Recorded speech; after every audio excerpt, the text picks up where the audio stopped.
पृथ्वी पर total 195 countries हैं। उनमें से एक देश है इजराइल, जो कि मिडिल ईस्टर्न कंट्री है। इजराइल कहने को तो एक छोटा देश है, लेकिन यह देश काफी डेवलप है और यहाँ के नियम कानून भी बहुत अलग हैं। आज हम इस वीडियो में इजराइल के बारे में कुछ इंटरेस्टिंग फैक्ट्स जानेंगे। तो चलिए इस वीडियो को शुरू करते हैं। इजराइल दुनिया का एकमात्र यहूदी देश है जिसकी कुल आबादी 90 लाख है, यानी भारत के बेंगलुरु में जितने लोग रहते हैं उतने पूरे इजराइल में रहते हैं। इजराइल फिलिस्तीन से टूटकर एक देश बना था।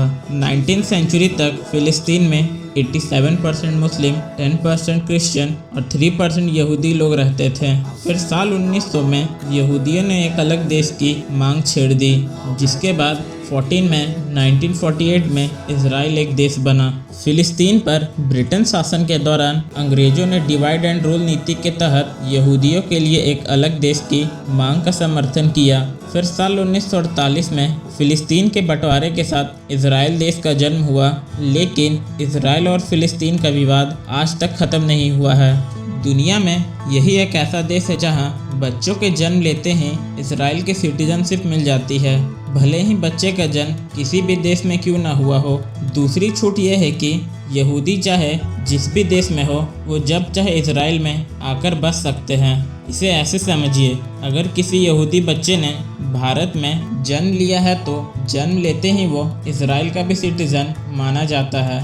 इजराइल है तो दुनिया का डेमोक्रेटिक कंट्री, लेकिन यहाँ ब्रिटेन और न्यूजीलैंड की तरह लिखित कॉन्स्टिट्यूशन नहीं है। इजराइल में परंपरा सुविधा के हिसाब से नियम बनते और बदलते हैं। इजराइल की भाषा हिब्रू है, जो बाइबल की भाषा मानी जाती है। कहा जाता है कि हिब्रू ही अकेली भाषा है जिसका पूर्ण जन्म हुआ है। हिब्रू और अरबी भाषा इजराइल की सरकारी भाषा है। हिब्रू को भी उर्दू की तरह राइट टू लेफ्ट लिखा जाता है। दुनिया में इजराइल को पावरफुल सेना के तौर पर माना जाता है। इजराइल में महिलाओं के लिए सेना में काम करना अनिवार्य है। 90 लाख आबादी वाले देश में करीब 30 लाख से ज़्यादा सोल्जर हैं। जितने मर्द सेना में काम करते हैं उतनी ही महिलाएं भी सेना में काम करती है। 30 लाख की सेना में करीब 15 लाख मर्द और 15 लाख महिलाएं सोल्जर हैं। इजराइल में 15 साल की उम्र के बच्चे की आर्मी ट्रेनिंग शुरू हो जाती है। हाई स्कूल की पढ़ाई पूरी करने के बाद अनिवार्य रूप से मिलिट्री सर्विस ज्वाइन करनी पड़ती है।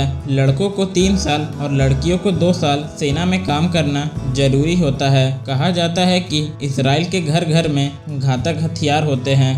इजराइल में हर परिवार के हर सदस्य को हथियार चलाने आता है। यहाँ महिलाएं कैसे भी पहनावा पहने, लेकिन हथियार साथ लेकर चलती है। अगर किसी ने इजराइल को दुश्मन बना लिया तो मान लीजिए कि इजराइल बिना बदला लिए छोड़ेगा नहीं। इजराइल का मूल मंत्र, अगर किसी ने हमारे देश के एक नागरिक को मारा तो हम उस देश में घुसकर उसके 1000 नागरिक को मार डालेंगे। इजराइल की खुफिया एजेंसी मोसाद की स्थापना साल 1949 में की गई थी। दुनिया भर में मोसाद के डर और मनगढ़ंत कहानियां प्रचलित हैं। यह एजेंसी साहसिक ऑपरेशन और नृशंस हत्याओं के लिए भी जाना जाता है। मोसाद की आतंकियों के खिलाफ चलाए गए ऑपरेशन का बेहतर उदाहरण म्यूनिक हत्याकांड है।